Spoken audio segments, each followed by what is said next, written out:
오늘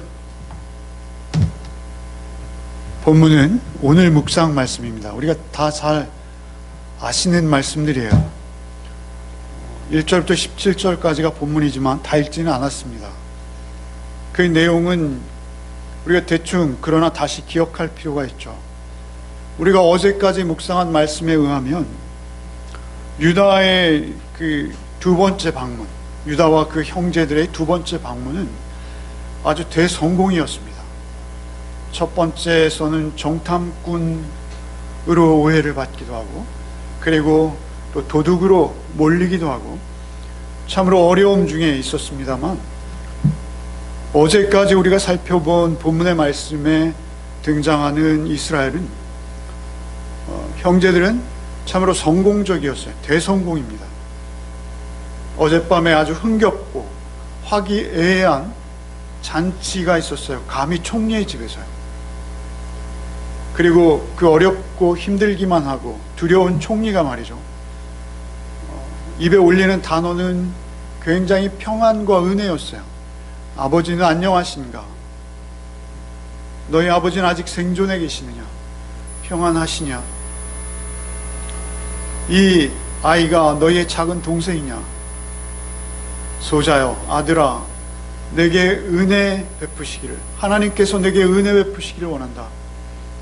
이렇게 참으로 그 단어들이, 그 말들이 너무나 아름답고 은혜로운 단어들이었어요. 그냥 인사치레가 아니라 진심에서 나오는 그러한 이야기들이었죠. 그리고 그들은 흡족히 먹고 마셨습니다. 특별히 요셉이 말이죠, 손수 그들에게 음식을 나누어 주었어요. 굉장히 화기애애한, 참으로 믿을 수 없을 만큼 은혜롭고 아름다운 시간이었습니다. 그리고 다음날 아침, 이제 오늘 본문이죠. 다음날 아침 그들은 이제 아버지를 향해서 출발합니다. 아침 일찍 일어났습니다. 그들이 나귀에 실을 수 있을 만큼 가장 많은 분량의 양식을 각각 나귀에 싣고 아침이 막 밝아오려는 시간에 그들이 출발합니다. 이제 아버지와의 약속도 지키게 되었죠. 베냐민을 반드시 데리고 돌아오겠다라고 했는데 베냐민도 그들 일행에 같이 있습니다. 시므온도 석방되었고요. 이제 아버지와 기쁨으로 다시 재회하는 부푼 기대를 안고 그들은 집으로 출발하는 것이죠. 성읍을 막 빠져나와 이제 성읍과 조금씩 멀어지려는 순간 총리의 낯익은 청지기가 그들을 따라옵니다. 그리고 이상한 말을 하기 시작하는 것이죠. 너희가 어찌하여 선을 악으로 갚느냐? 이것은 내 주인이 가지고 마시며 늘 점치는 데 쓰는 것이 아니냐? 너희가 이같이 하니 악하도다. 청지기의 말인즉슨 주인의 점치는 은잔을 그들이 훔쳤다는 것입니다. 당치도 않은 의심이죠. 그들은 답변합니다. 당신의 종들은 결단코 그런 일을 하지 않았습니다. 우리 자루에 있던 돈도 우리가 가나안 땅에서부터 당신에게 가져왔거늘 우리가 어찌 당신 주인의 집에서 은금을 도둑질하겠습니까? 이것은 우리가 묵상한 바대로 이미 청지기에게 두 번째 하는 말입니다. 한 번은, 첫 번째는 굉장히 다급한 상황에서 했고요. 역시 두 번째도 그들에게 이제 설명하는 것이죠. 당신의 종들 가운데 누구에게서든 발견되거든 그는 죽을 것이요 우리는 내 주의 종이 되겠습니다. 그러자 청지기는 대답하죠. 너희의 말과 같이 하리라. 그것이 누구에게서든 발견되면 그는 내게 종이 될 것이요 너희는 죄가 없으리라. 그러니까 발견되는 자에게만 죄가 있고 그를 종으로 삼을 것이요 그리고 그를 데려가겠다는 것입니다.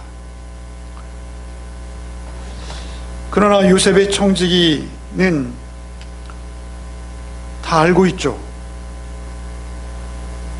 청지기는 이미 베냐민의 자루에 은잔을 넣어두었습니다. 우리가 여기서 눈여겨보아야 할 한 대목이 있는데요. 그들이 그토록 억울한 누명을 쓰게 되어 있습니다만 그들이 하는 말투가 말이죠. 우리 자루에 있던 돈도 우리가 가나안 땅으로부터 당신에게 가져왔거늘. 우리라는 이 표현 말이죠. 두 번씩이나 등장하고 앞으로도 그들은 자신들을 우리라고 표현하고 있어요. 이것은 이제 공동체를 그들이 생각하기 시작했다는 것입니다. 그들이 이제는 한 운명 공동체로 형제들을 인식하고 있다는 것이죠. 각자가 아닌 것입니다. 급하게 그 자루들을 내려놓고 나이가 많은 자로부터 시작해서 자루를 조사하기 시작합니다. 나이가 많은 자로부터 조사하는 거예요. 은잔이 베냐민에게 뻔히 있는 것을 알기에 사실 청지기는 그 자신들의 계획을 눈치채지 못하도록 연장순으로 그것을 수색하는 것이죠. 청지기가 넣어둔 대로 베냐민의 자루에서 은잔이 발견됩니다. 그들은 모두 옷을 찢고 다시 짐을 나귀에 싣고 자신들이 출발했던 성읍으로 모두 돌아갑니다. 옷을 찢는다. 우리에게도 옷은 소중하죠. 근데 그들에게 있어서 옷은 참으로 더욱 소중한 재산 목록입니다. 옷을 찢는 것은 큰 슬픔을 말하는 것입니다. 그들이 모두 옷을 찢었다. 모두 옷을 찢었다. 이렇게 기록하고 있습니다. 청지기는 분명히 은잔이 발견된 자만 종이 될 것이요 나머지는 편안히 돌아가라 라고 말합니다. 그러나 그들은 그렇게 하지 않습니다. 그들 모두가 함께 돌아갑니다. 그들은 일찍이 요셉을 애굽의 노예로 기꺼이 팔아버린 적이 있는 자들이죠. 여러분, 노예로 파는 것, 그 인신매매입니다. 그것은 사실은 살인보다 더 잔인한 죄로 성경은 다룹니다. 그래서 살인은 생명을 생명으로 대신하는 사형에 해당하는 죄입니다만 인신매매는 더욱 혹독한 죄로 보는 것이죠. 베냐민을 지키기 위해서 그들은 모두 다시 돌아갑니다. 얼마나 떨리고 그들에게 얼마나 큰 공포감이 밀려왔을지 우리는 알 수 없습니다. 대책 없이 어둠 속으로 그들은 다시 자신들이 그토록 염려했던 그곳으로 돌아가는 것이죠. 여러분, 그러나 우리는 여기서 한 가지 유념할 것이 있습니다. 그들이 그 어려움에 처했음에도 그들은 말이죠, 점점 우리가 되어가고 있는 것입니다. 진정 생명으로 맺어진 그러한 가족 공동체로 그들이 되어가고 있는 거예요. 이 돌아가는 것이 얼마나 끔찍한 결과를 가져올지 그들은 아무도 예상할 수 없어요. 그러나 반드시 그것은 죽음 아니면 평생의 노예 삶으로 이어질 수 있다는 것을 그들은 직감적으로 너무나 뚜렷이 알고 있습니다. 그러나 기꺼이 그 길을 돌아가고 있습니다. 요셉을 팔아버리고 아버지에게 짐승에 죽은 것처럼 위장했던 자들입니다. 그들은 살인자요, 아버지를 속인 자입니다. 그러나 지금 그들은 변해가고 있는 거예요. 이번엔 달랐어요. 이제 다시 그 죄악으로 가고 싶지 않은 것입니다. 여러분, 사실 우리가 곰곰이 생각해 볼 때 그들이 출발할 때 말이죠, 야곱은 내 자식을 잃으면 잃으리라 라는 고백을 했죠. 우린 잘 알고 있습니다. 여러분, 베냐민만 양보하면 그들이 돌아간다 해도 아버지에게는 예전에 요셉이 죽었던 것과 같은 충격은 아닐 거예요. 잃으면 잃으리라 라고 고백했던, 그래서 이제 아버지를 속일 필요도 없고 그들이 진정으로 보호하고자 했지만 아버지의 슬픔을 위로하면서 적당히 넘어갈 수 있는 그러한 상황인 것이죠. 아니, 어쩌면 요셉에 이어서 베냐민은 그들 모두의 또 다른 공동의 적이 될 수도 있는 것이요, 서로 경쟁하고 질투하고 여전한 야곱의 베냐민에 관한 편애에 대해서 그들은 불평하고 있었기에 오히려 그것이 잘 되었다라고 여길 수도 있는 처지입니다. 그런데 그들은 베냐민만 홀로 가게 둘 수 없는 것입니다. 이제는 그들이 변한 거예요. 이제 자신들만 자유와 생명을 누리는 것, 의미가 없어진 것입니다. 그들은 이미 우리가 되었고 한 운명 공동체로서 이제 동일한 삶의 길 위에 있는 것이죠. 그들이 이전과는 전혀 달라진 새로운 삶을 살기 시작하는 것입니다. 이제 형제를 팔고 아버지를 속이는 그러한 자리에서 이제 형제와 한 몸을 이루는 놀라운 전환이 있는 순간입니다. 갔을 때 요셉은 그들이 다시 붙들려 올 것을 알고 기다리고 있었죠. 요셉이 짐짓 그들에게 심각하게 추궁합니다. 너희가 어찌하여 이런 일을 하였느냐? 나 같은 사람이 점을 잘 치는 줄 너희가 알지 못하였느냐? 여러분, 우리 전통 신앙에 보면, 무속 신앙에 쌀점이라는 것이 있습니다. 애굽에는 그 술잔을 가지고 치는 점이 있었다고 합니다. 요셉이 애굽의 점을 쳤다는 기록은 어디에도 없습니다. 그럼에도 불구하고 그가 그 말을 이용하는 것이죠. 나 같은 사람이 점 잘 치는 줄 너희가 알지 못하였느냐? 요셉이 놀랍게도 그 총리의 집에 초대되어 갔을 때, 요셉의 집, 총리의 집으로 초대되어 갔을 때 그들이 형제들을 연장순으로 앉히는 것을 그들이 이상하게 여겼습니다. 요셉에게 어느 정도의 신통력이 있다고 여긴 것이요, 또한 요셉 자신이 말이죠, 스스로의 신통력과 자신의 점치는 권위를 등에 업고, 아니 총리로서의 배경을 등에 업고 그들을 이미 유죄로 판결해버린 거예요. 유죄로 선고하는 것입니다. 그런 가운데 유다가 생명의 위협을 무릅쓰고 긴 변명을 시작하는 것이 오늘과 내일 우리가 묵상하는 본문입니다. 오늘 본문 후반부로 가면요, 유다가 그들의 가족의 내력을 이야기합니다. 그 복잡한 가족의 내력 말이죠. 우리 아버지에게 있는 한 어미가 있는데 그 어미의 자녀가 둘인데 하나는 죽었고 이제 하나만 남았는데 그 아이와 연결되어 있어서 우리가 돌아갈 수 없다는 그러한, 사실은 어느 정도 수치스러운 가족의 내력을 말하면서 그에게 형편을 호소하고 있는 것이죠. 그런데 오늘 우리가 특별히 이러한 배경, 장황하게 말씀을 드렸습니다만, 이러한 배경 가운데 우리가 오늘 본문 중에 16절을 좀 깊이 있게 묵상하고자 합니다. 오늘 이 16절이 사실 오늘 우리가 함께 나누고자 하는 말씀의 핵심이에요. 여러분, 16절을 같이 한번 읽어보시겠습니다. 16절 읽겠습니다. 유다가 말하되 우리가 내 주께 무슨 말을 하오리까? 무슨 설명을 하오리까? 우리가 어떻게 우리의 정직함을 나타내리까?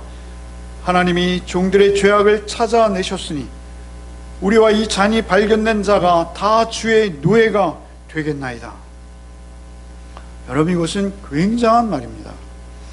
오늘 우리가 이 말씀을 좀 깊이 묵상하기 원하는데요, 우리 개역개정은 너무나 직역을 하다 보니까요, 사실 이 말씀의 의미가 썩 다가오지 않습니다. 우리가 어떻게 우리의 정직함을 나타내리까?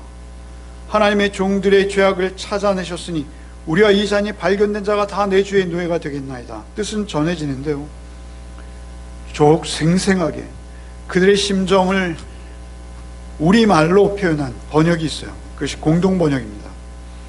그 공동번역을 제가 한번 읽어드리겠습니다. 공동번역은 조금 의역을 했습니다. 그들은 이렇게 번역했습니다. 동일한 본문 16절인데요. 우리가 무슨 할 말이 있겠습니까? 요셉에게 유다가 말하는 것이죠. 우리가 무슨 할 말이 있겠습니까? 어찌 입을 놀릴 수 있겠습니까? 변명할 여지도 없습니다. 하면서 유다가 아뢰었다. 하나님께서 소인들의 죄를 들추어내셨습니다. 그러니 이제 잔이 나온 아이나 우리나 할 것 없이 모두 어른의 종이 되는 길밖에 다른 도리가 없습니다. 어찌 입을 놀릴 수 있겠습니까? 변명할 여지도 없습니다. 사실 이건 자기 학대입니다. 여러분, 훔치지 않았습니다. 그런데도 요셉이 이렇게 말하는 것이죠. 어찌 입을 놀릴 수 있겠습니까? 변명할 여지도 없습니다. 왜 그렇게 말할까요? 이어지는 그의 말에 해답이 있습니다. 하나님께서 소인들의 죄를 들추어내셨습니다. 그 22년 전에 요셉을 애굽의 노예상에게 팔아버린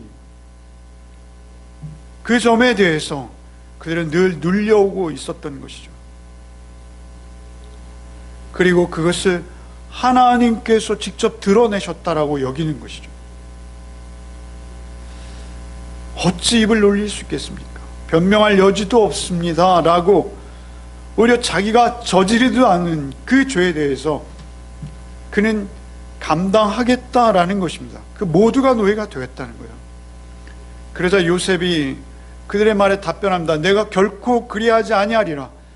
잔이 그 손에서 발견된 자만 내 종이 되고 너희는 평안히 샬롬입니다. 너희 아버지께로 도로 올라갈 것이니라. 이것은 요셉의 정교한 마지막 시험입니다. 결정적인 순간이 온 것이죠. 이미 말씀드린 대로 그들은 어쩌면 당연히 시몬 대신에 베냐민을 남기고 돌아갈 수도 있습니다. 그러나 그들은 결코 그렇게 하지 않습니다. 뿐만 아니라 우리 모두가 당신의 노예가 되겠다는 것입니다. 하나님께서 종들의 죄악을 찾아내셨다라는 것입니다. 이 사건은 우연히 있는 것이 아니라는 것입니다. 하나님께서 하신 일이라는 것입니다. 그들의 삶 속에 참으로 억울하고 분통 터지는 일이, 여러분, 그 무거운 누명을 쓰고 그가 오히려 그것을 당연히 여기며 변명하지 않겠다, 입을 놀려 말하지도 않겠다, 그렇게 말하는 것이죠. 여러분, 목에 칼이 들어와도 생명을 잃어버리는 한이 있어도 자신들의 무죄함을 주장할 수 있는 마땅한 자리입니다. 그런데 그렇게 한다는 것이죠. 한 주석가는 아마도 유다의 형제들이 이 모든 일들이, 지난번에도 쌀자루 안에서 돈이 그대로 발견되어진 것도 그렇고, 첫 번째 방문에서도, 그리고 이제 두 번째 방문에서도 그와 유사한 일이 일어났을 때 한 주석가는 이렇게 주석해요. 그들의 소행, 이거 이집트인들의 소행이다 라고 그들이 알았다는 것이죠. 설득력이 있습니다. 그 모든 일을 꾸며낸 자는 그 정점에 총리가 있다는 것도 그들이 알았을 것이라고 주석합니다. 어쨌든 알고 그들이 이런 일을 벌이고 있는 그 상황에서 그 잔혹한 학대, 자신들이 마땅히 그 학대를 받아도 될 만한 죄를 지은 그러한 자로 여기는 것이죠. 이 일이 하나님의 뜻 안에서 일어나고 있고, 그들은 그들 자신이 저지른 일의 대가를 치르고 있다라고 고백하는 것입니다. 여러분, 우리가 세상을 살다가 우리가 이해하지 못할 환난과 고난을 당하는 경우가 있습니다. 참으로 억울한 상황을 만날 때가 얼마나 많은지요. 사실은 그것이 어떠한 죄의 결과에 다 연유했다라고 볼 수는 없는 것이죠. 그럼에도 불구하고 그들을 누르고 있는 그 중압감은 너무도 컸고, 저들은 마땅히 내가 노예가 되어도 하나도 억울하지 않다라는 고백까지도 그 가운데는 포함되어 있는 것입니다. 하나님께서 종들의 죄악을 찾아내셨다 고백하는 것이죠. 그토록 사정하는 동생, 질투에 눈이 멀어서 죽음보다 더한 고통으로 던져버린 것, 얼마나 처참한 것입니까? 그들이 이 무거운 짐을 22년 동안 한시도 잊을 수 없는 것이고, 자기의 존재가 그러함에 인해서 그들이 살아온 삶은 엉망진창 뒤죽박죽이었을 수 있다는 것입니다. 아버지 야곱의 깊은 슬픔을 그들은 22년 동안이나 보면서 그 아버지의 아픈 마음을 위로하지도 못하는,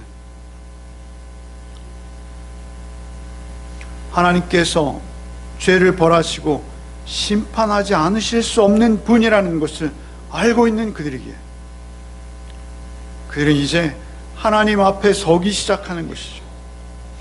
하나님 앞에 서기 시작하는 것입니다. 그들이 저지른 일, 형제를 죽음보다 더한 고통의 노예로 팔아버린 일, 돈을 받고 말이죠, 은전 20을 받고 아버지를 그것도 아주 교활하게 속이며 아버지 스스로 그가 악한 짐승에 물려 죽은 것이 분명하구나 라고 그렇게 일을 꾸며갔던 형제들 말이죠. 그러고도 그들이 그냥 평범한 한 가정의 가장으로서 자녀를 낳고 평범하게 일상적인 삶을 살아왔다는 것이죠. 그러나 그 삶 속에서 그들이 씻을 수 없는 죄가 그들을 늘 묶고 있었던 것입니다.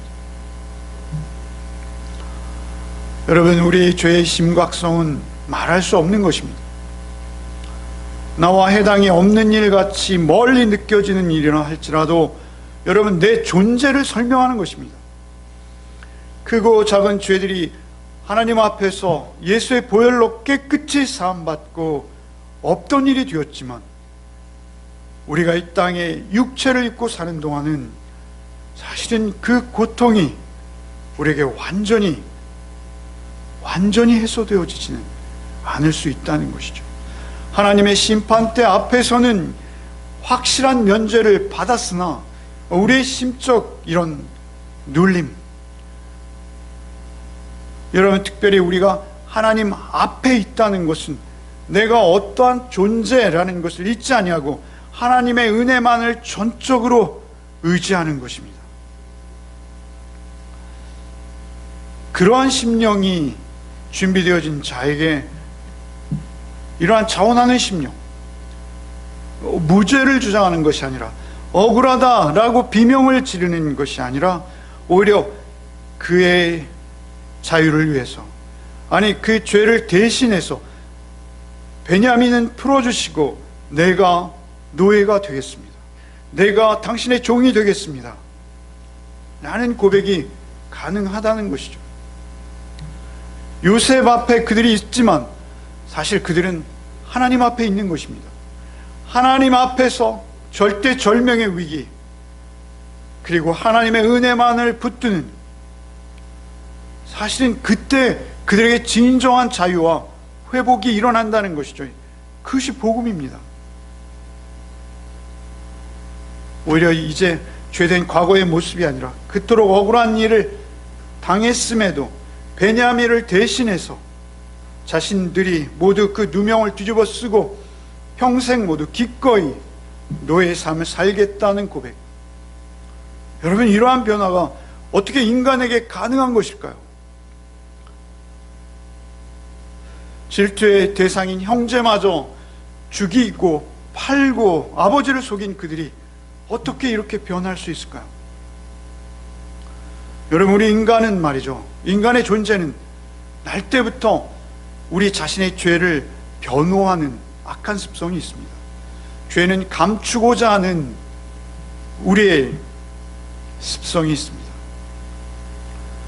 저 여자가 내게 권하여 내가 선악과를 먹게 되었습니다. 저 뱀이 내게 권하였나이다. 죄의 특징입니다.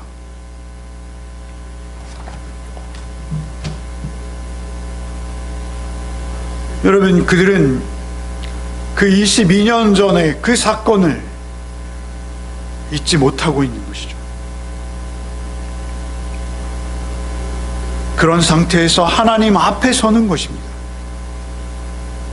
그들의 마음이 이제 진정 하나님 앞에서 낮아지고 회복되어지기 시작하는 것이죠.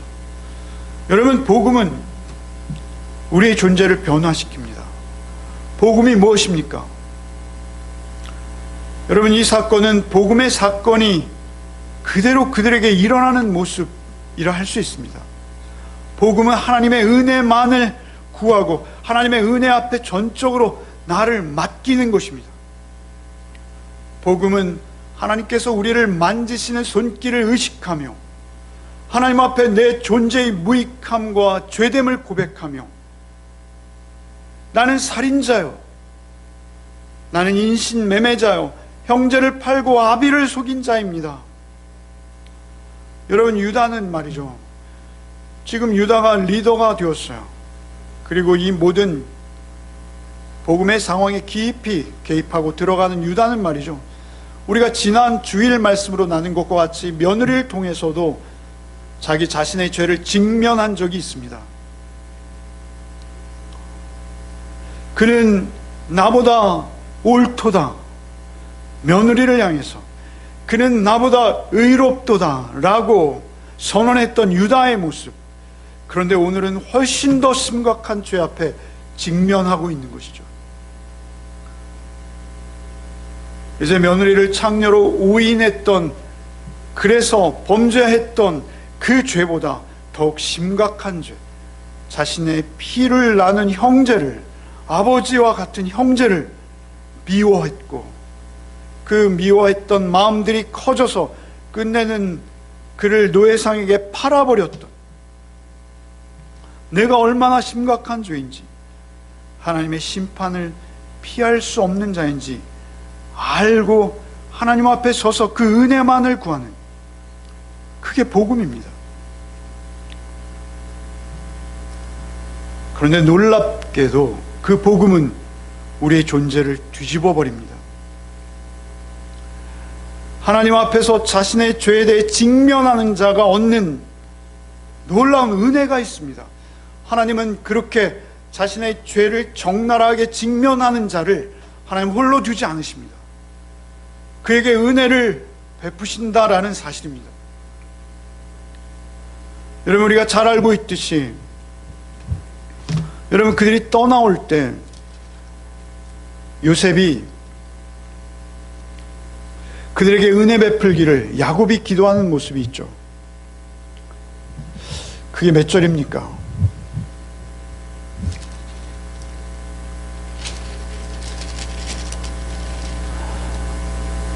전능하신 하나님께서 너에게 은혜 베풀기를 원한다. 창세기 43장 14절, 전능하신 하나님께서 그 사람 앞에서 너에게 은혜 베푸사 그 사람으로 너희 다른 형제와 베냐민 돌려보내기를 원하노라. 내가 자식을 잃게 되면 이르리로다. 여러분, 지난주 묵상 말씀에서요, 그 전능하신 하나님 앞에서 은혜를 구했던 야곱, 그것이 복음입니다. 엘샤다이, 전능하신 하나님, 우리의 모든 죄도 용서하시고 은혜로 돌이키실 수 있는 하나님, 그 하나님을 전적으로 의뢰하고 자신의 죄를 직면하는 것이죠. 그리고 은혜만을 구하는 것입니다. 그리고 그 야곱의 기도는 정확히 이루어져서 오늘 우리 본문이 있는 앞에서 말이죠,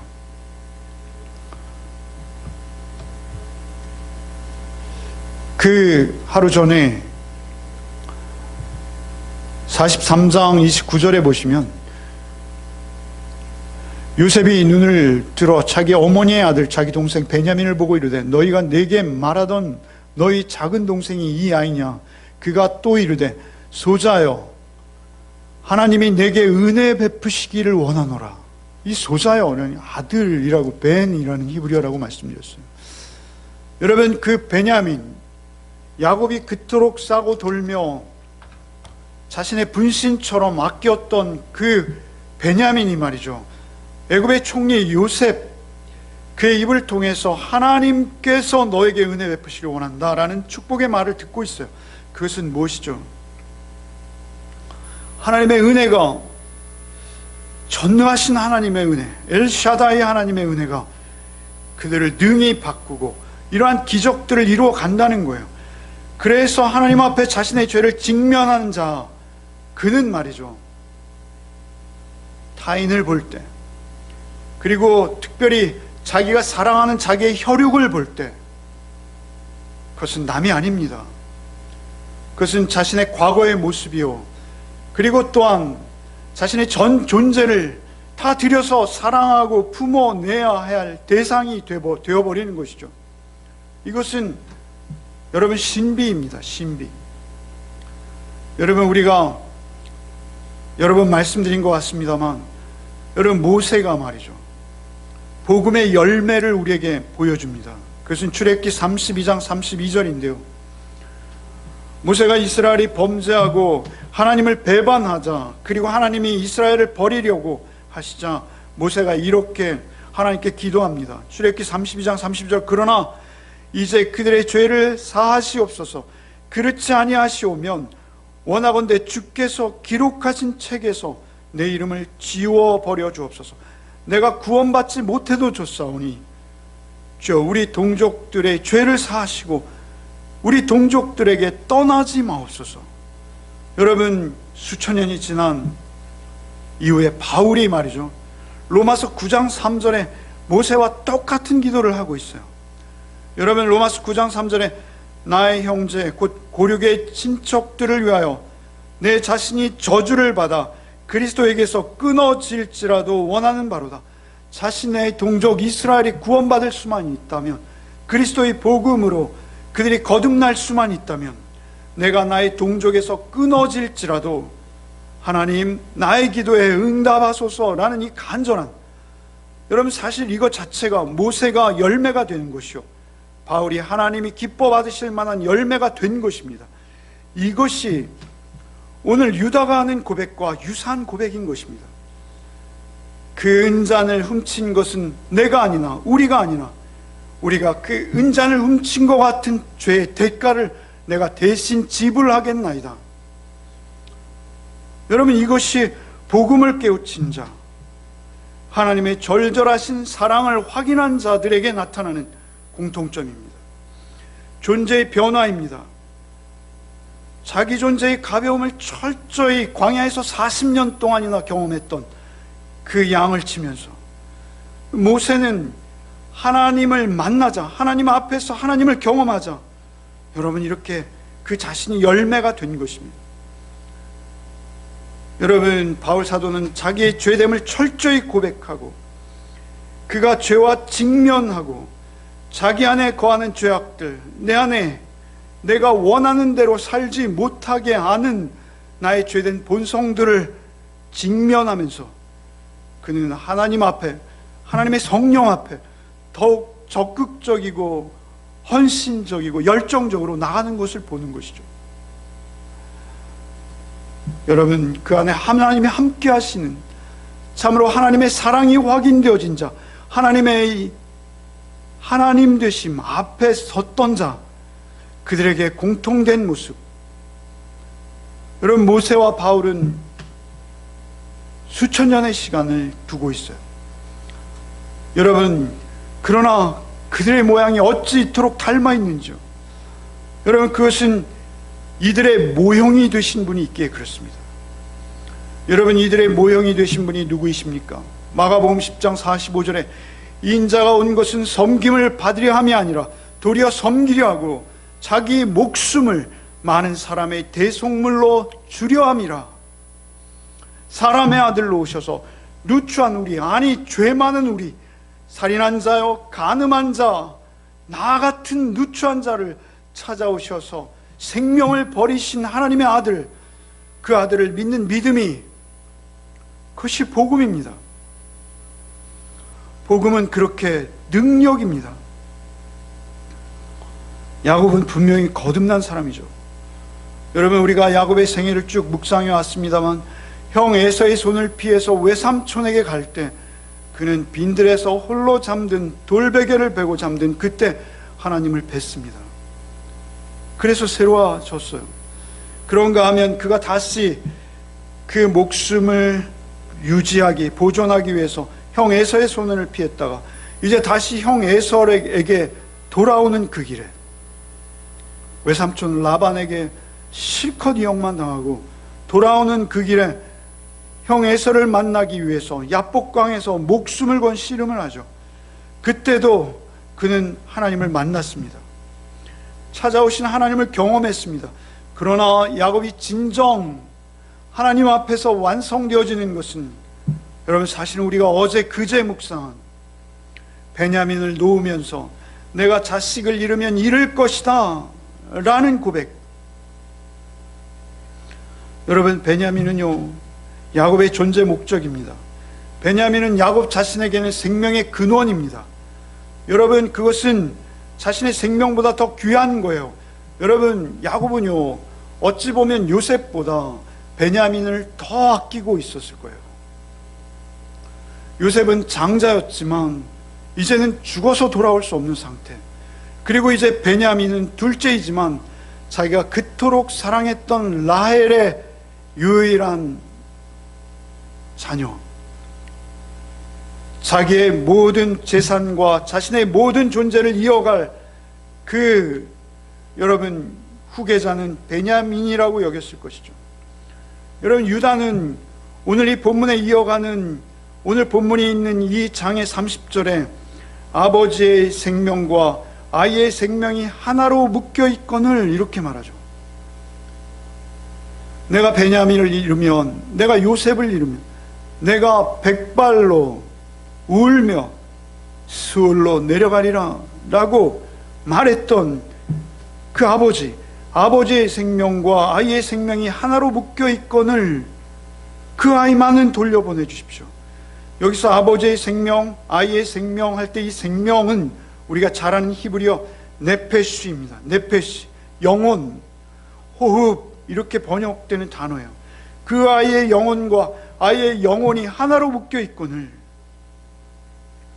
그런데 이제 야곱은 그 아이를 놓는 거예요. 이제 그 아이를 포기하는 거예요. 그리고 오직 전능하신 엘샤다이의 하나님의 은혜만을 구하는 거예요. 이제 요셉도 그의 손을 떠났고 이제 베냐민도 더 이상 바라보지 않겠다라는 고백이 그 안에 있는 거예요. 오직 하나님의 은혜만 구하겠나이다. 여러분, 그래서 그 은혜는 요셉의 입을 통해서 응답되어지는 것을 보는 것이죠. 전능하신 하나님의 은혜, 할아버지 아브라함의 하나님, 아버지 이삭의 하나님, 야곱의 하나님, 그 하나님 앞에서 누리는 은혜만이 나를 나되게 한다. 여러분, 이것이 복음의 중심입니다. 임마누엘 되신 예수 그리스도를 통해서 그 앞에 우리의 죄를 날마다 직면하는 것, 그래서 말씀으로 나를 쳐서 주님 앞에 나를 늘 복종시켜 나가는 삶, 그것이 행복한 삶이에요. 여러분, 이제 그들에게는 행복한 삶을 누릴 수 있는 자격이 생긴 것입니다. 여러분, 이제 그들에게는 그들의 현실의 삶이 고달프고 힘들어도, 가나안 땅이 비록 아닐지라도, 여러분, 그곳에서 그들은 이제 새로운 가정으로 세워져 갈 것이죠. 우리는 그것을 잘 알고 있습니다. 그들이 큰 민족을 이루도록 번성할 것입니다. 여러분, 우리는 우리의 죄를 늘 직면할 필요가 있습니다. 우리의 삶 속에서 말이죠. 지난주에도 드렸던 말씀이에요. 동일한 말씀이에요. 여러분, 유다가 그 눈앞에 자신의 도장과 자신의 도장의 끈, 그리고 지팡이가 드러났을 때, 여러분, 유다가 아니요, 이것은 내 것이 아니요, 그렇게 부인하는 것이 아니라 너는 나보다 의롭다 라고 인정했던 그 모습 속에서, 여러분, 죄를 직면하는 모습 속에서 우리는 늘 복음의 빚진 자요, 복음의 신세진 자로 늘 주님 앞에 무릎을 꿇을 수밖에 없다라는 것입니다. 여러분, 한 가정에서 유다의 편에는 생각보다 심각한 결과를 가져올 수 있습니다. 불행으로 파탄나는 것이죠. 하나님께서 만약 유다의 가정에, 요셉의 가정에, 더 중요한 것은 이스라엘 야곱의 가정에 은혜로 전능하신 하나님의 개입이 없었다면 그들의 가정은 풍지박산 나는 것입니다.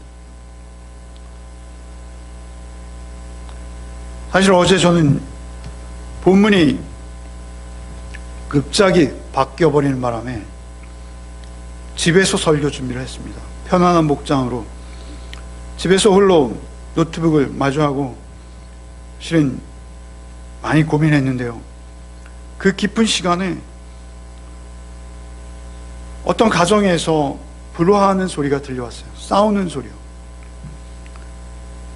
엄마의 비명과 딸의 비명, 딸의 절규가 들려오더라고요. 제가 듣기에는 느낌이 말이죠. 누군가가 하나가 칼을 쥐고 상대를 찌르고 있고 정말 마지막 순간에 그 칼을 손으로 잡고 내지르는 소리 같은, 참으로 이 뭐라 말할 수 없는 그럴 긴장과 그러한 소리를 계속 한동안 들었어요. 들으면서 사실은 야곱의 가정도, 이 세상의 어떠한 가정도, 여러분 우리가 가장 사랑하고 하나 되어지고 한 몸 된 공동체가 되어야 될 교회마저도 여러분 어디에든지 이러한 불화가 있다는 것입니다. 편애가 있고요, 서로의 갈등이 있고요, 오해가 있고요, 겉으로는 멀쩡해 보이는데 그 속에는 우리가 말할 수 없는 상처들이 있는 거예요. 여러분 그것들을 다 어떻게 떠안고 갈 수 있겠습니까? 그것을 우리가 내려놓을 수 있는 것은 먼저 내 자신의 죄를 직면하는 것입니다. 내가 어떤 존재인지, 내 존재의 변화가 없이는 여러분 그 모든 슬픔에서 우리는 자유할 수 없습니다. 그 모든 비극에서, 그 모든 싸움과 갈등에서 우리는 결코 자유로울 수 없는 자들입니다. 여러분 요즘 코로나19로 인해서 한국교회가 지탄을 받고 있습니다. 여러분 우리는 우리 교회의 모습을 직면해야 합니다. 여러분 교회는 우리 교인들 개개인의 모임이요, 우리 개개인이 우리의 삶을 직면해야 됩니다. 여러분 세상은 말이죠, 우리를 마치 어떤 사회적 이익 집단으로 보고 있어요. 정치적인 압력을 행사하고, 여러분 이 코로나19가 우리의 약한 부분, 특별히 우리의 약한 연결고리들을 파고드는 것 같아요. 여러분 우리의 구성원들을 서로 돌아보아야 합니다. 그리고 우리가 가진 죄가 있다면 속히 그 죄와 직면해야 합니다. 우리가 세상 사람들보다 소위 우리가 성도라 하면서 더욱 큰 권력을 쫓고 힘을 추구하고 부와 명예를 탐하고 세속화되어서 자신의 모습을 모른 채 그렇게 표류하고 있는 것은 아닙니까? 교회를 구성하고 있는 우리 자신 하나하나가 여러분 먼저 복음을 직면해야 합니다. 말씀은 복음입니다. 어디를 펴서 무슨 말씀을 읽든지 말씀은 우리의 죄를 직면하게 합니다. 내가 누구인가를 알게 합니다. 그리고 오롯이 하나님의 은혜만을 바라보게 하는 것이 말씀의 능력입니다. 나를 변화시키셔서 하나님의 온전하심처럼 온전한 하나님의 백성으로 회복시키시기 원하시는 하나님을 바라볼 때 여러분 우리 각자에게는요, 야곱이 쥐고 놓지 못했던 그 요셉, 야곱이 끝까지 포기하지 못하는 베냐민, 그러한 것들이 우리에게 있어요. 그것을 우리가 늘 비워내지 않는다면 우리는 금세 세상보다 더 추한 모습으로 세상에게 발각되어지는 일이 우리에게 또 있을 것입니다. 우리가 날마다 주님의 은혜를 바라보지 않는다면 여러분 우리는 하나님 앞에 생명일 수 없습니다. 날마다 하나님 말씀 앞에 서서 이 코로나19가 세상을 뒤덮어가는 이 참으로 비참한 상황 속에서 여러분 나는 누구인가, 하나님 앞에 내 인생은 어떻게 결단해야 하는가, 어떻게 살아갈 것인가, 말씀 앞에 더욱 나를 쳐서 복종시키는 은혜가 여러분의 삶 속에 이 한 주간도 이어지시기를 소원합니다. 주님, 우리의 환경 가운데 이 악하며 모순된 모습들 모두 우리의 죄의 결과인 것을 언제나 우리가 잊지 않게 하여 주옵소서. 누군가를 향해서 손가락을 펴기 전에 내가 누구인지 항상 직면하게 해 주옵소서. 오직 주의 말씀 안에서 늘 전능하신 엘샤다이의 하나님의 은혜, 사랑만을 구하는 자로 우리의 삶을 살게 하여 주옵소서. 우리의 삶 전 순간이 처음부터 끝까지 오직 하나님의 은혜만을 오롯이 바라보며 기대하는 그러한 모습의 삶이 되게 하여 주옵소서. 예수 그리스도의 이름 받들어 간절히 기도하옵나이다. 아멘.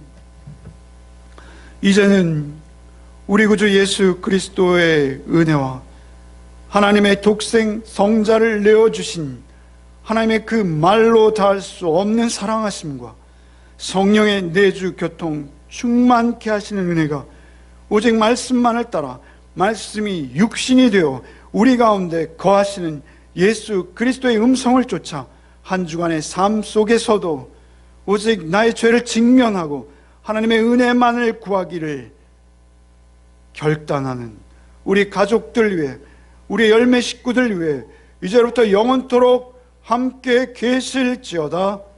아멘.